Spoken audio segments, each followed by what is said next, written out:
how to create an analytics view in Wrike. Hello friends, welcome to today's tutorial. In this tutorial, I'll be teaching you how you can create an analytic view in Wrike. Creating an analytics view in Wrike allows you to gain insight into tags and custom items within a specific space, project, or folder. And here is how to create one. The first step is to navigate through to the folder, project, or space where you want to create the analytic view, and that is always located at the left side of the screen after logging into your account.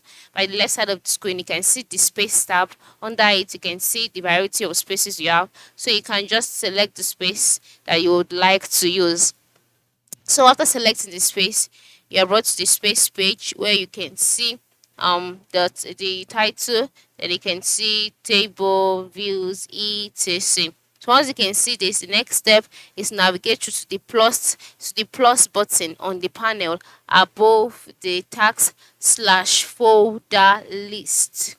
Okay, so um you can see the plus button here, so just go ahead and click on it. So once you click on it, you can see custom view, right? And amongst this view, you can see the different kind of views that are available, such as table, you can see board, you can see files, charts, etc. And then under classic view, you can see other options. Now one thing you must notice is that for you to be able to create analytic view, you would have to create a custom view.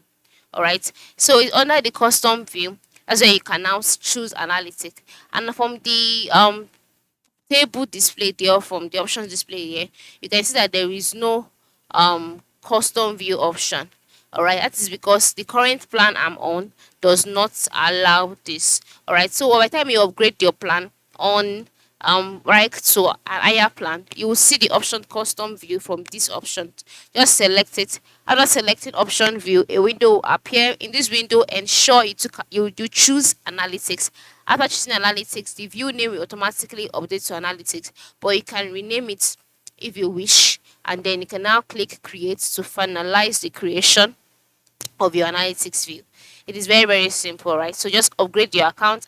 After upgrading your account, come over here, click on the plus icon, and then you're good to go. Thanks for watching and have a good day.